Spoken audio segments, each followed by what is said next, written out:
선생님 책에서 보면 선생님이 일주일에 이제 30분만 아이한테 강의를 해주는데 30분 강의하는데 수학은 15분밖에 안 가르치시고 나머지 15분은 딴 얘기하고 놀았다고 써 있는데요. 그거 어떻게 된 건가요? 아, 네. 그게 뭐 의도한 거는 아니었고요. 처음에는 아이와 친해지려고 하는 마음에서, 그리고 제가 원래 말이 많아요. 그래서 아이도 친해지고 아이의 상황이나 마음 상태를 알려고 얘기하기 시작했고, 그러다가 막 보다 보니까 뭐냐면 아이의 생각을 이렇게 뭐라고 할까요? 이렇게 안내한다고 할까요? 이런 걸 하게 되는 거예요. 그래서 그거를 제가 뭐 한두 해 한 게 아니라 20몇 년간을 계속 한 거예요. 그러니까 그러다 보니까 이거의 값어치를 알게 된 거고, 그거를 이제 매번 설명할 수 없잖아요. 그러다 보니까 계속 했고, 사람들한테 왜 그런 얘기를 안 하느냐라고 하는데, 저는 나름대로의 생각을 다 갖고 있었던 거고, 그걸 매번 일일이 설명할 수 없으니까 설명 않고 했던 거고, 그럼 당연히 알겠지라고 한 거는 제 오만이었겠죠. 그러니까 뭐냐면, 저는 일주일에 30분을 가르쳤는데 더 이상 못 가르치는 거예요. 시간이 없고 아이가 많으니까.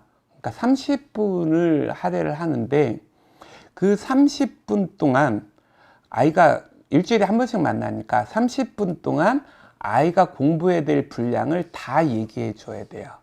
그러니까 그 30분 동안 아이가 일주일 분량을 다 해줘야 되는데, 제가 개별 문제를 설명하면서 할 수는 없어요.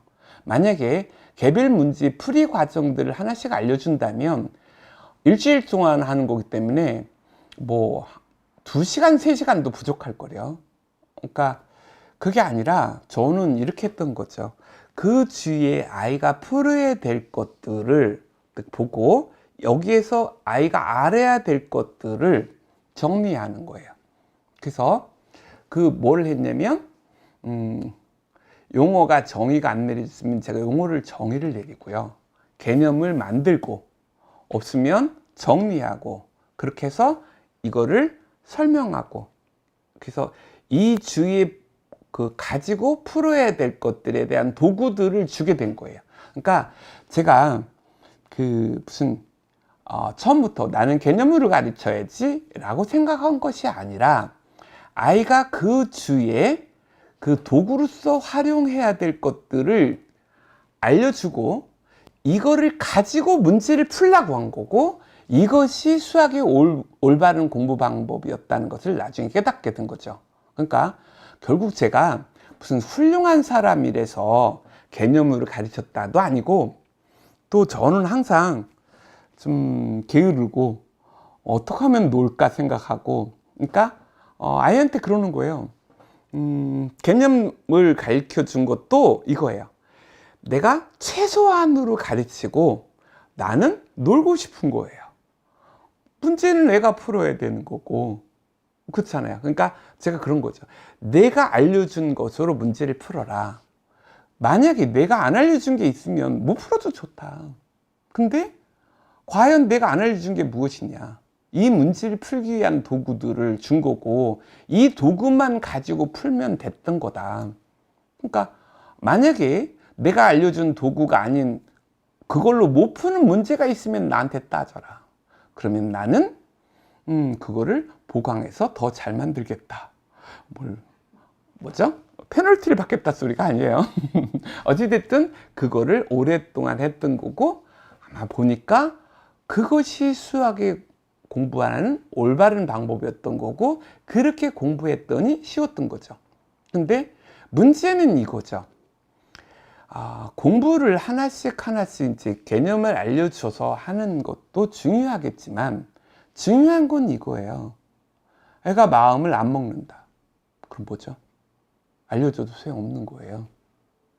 그러니까 아이가 공부를 해야 되겠다고 마음을 먹고, 그리고 어떻게 해야 된다든지, 어떤 사고방식이 있을 때 어떻게 해야 된다든지 하는 것을, 물론 수학 자체로도 논리를 알려줄 수 있지만 현실 생활 속에서의 모든 판단 기준들도 다 논리거든요.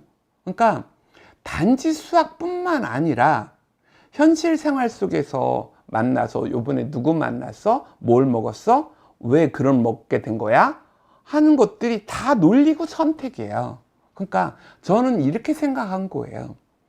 수학을 단지 잘한다고 하는 것이 나올 만한 문제를 푸는 것이 중요한 것이 아니라 생각이 바뀌어야 돼요. 생각이 바뀌고 논리적이어야 되고, 당연히 아이와 얘기해서 얘가 마음 상태를 이해해 줘야 되고, 그러려면 구체적인 내용도 중요하겠지만 아이가 갖고 있는 생각과 논리와, 그리고 이것을 현실 생활 속에서 적용하는 것까지도 해준다면 내가 배운 것을 끝나는 게 아니죠. 그래서 제가 이렇게 생각하는 거예요. 공부라고 하는 것은 어떤 시험 나올 문제를 풀어서 더 맞춘다가 아니라 생각이 바뀌고 논리가 바뀌고 모든 것이 다 바뀌어야 되는 거예요. 그러니까 제가 그런 거예요. 수학을 하나 잘하게 되는 순간 수학에서 나올 만한 문제가 푼 것이 아니라 얘가 이미 몸이, 생각이 다 바뀐 거예요. 수학을 잘했다. 뭐라고요? 다 바뀐 겁니다. 예를 들어서 어떤 아이가 수학을 100점 맞고 너무너무 잘해요. 이 아이는 이미 바뀌어 있는 겁니다. 그러니까 안 성실하고 뭐 그 비논리적이고 이런데 수학을 잘하고 나올 만한 문제를 푼 것이 아니라 얘는 이미 바뀌어 있습니다. 성실하고 논리적인 아이가 된 거고, 그래서 거꾸로 이렇게 볼 수 있는 거예요. 수학을 잘한다. 성실하고 논리적인 사람이 될 수 있는 거고, 수학을 잘해야 되겠다. 그럼 뭐죠? 수학에서 요구하고 있는 성실성과 논리성들을 길러 나가는 거고, 그 부분이 다 맞아줘야 잘하는 거죠. 다만 그 시기에 필요한 무언가를, 그러니까 그런 거예요. 학부모님들이 왜 30분이 주어졌는데 왜 15분만 가르치고 15분을 왜 놀고 있느냐 라고 하는 것을 저한테 학부모님들이 얘기를 잘 못했어서, 저는 이제 당연히 내가 하는 거 보면 아이가 논리적이고 이렇게 유도하고 아이의 마음 상태를 잘 이끌어 가는 거라고 생각할 줄 알았더니 그게 아니라 부모님들은 그 15분마저도 더 가르치는 데 썼지 왜 저렇게 노는 데다가, 저 선생님 진짜 잘 가르치지만 않았으면 진짜 확 잘라버리는 건데 15분만 가르치고 저 간에 좀 더 가르쳤으면 좋겠는데 라고 생각한 거고, 근데 왜 그러냐면 저한테 배우는 사람들이 저한테 현재 배우고 있는 사람들보다 줄 서 있는 사람이 항상 더 많았었어요. 그러다 보니까 저한테 그걸 못 따진 거고, 그러니까 못 따지니까 물어보지 않고, 물어보지 않으니까 저는 알겠거니 하고 얘기를 막 했더니 나중에 가서 어머님들이 이렇게 물어보시더라고요. 왜? 30분을 몽땅 다 가르쳐도 지금 부족한 판에 왜 애하고 지난주 뭐 먹었냐를 왜 물어보냐? 네가 사생활 보호라는 걸 아냐? 이렇게 이렇게 생각하시는 것 같아요. 그게 아니라 아이가 가지고 있는 생각과 이런 것들을 다 같이 공유하고 우리가 배운 것들을 논리적으로 현실 생활 속에서도 사용하게 하는 거죠. 공부의 진정한 목표가 거기에 있지 않을까요?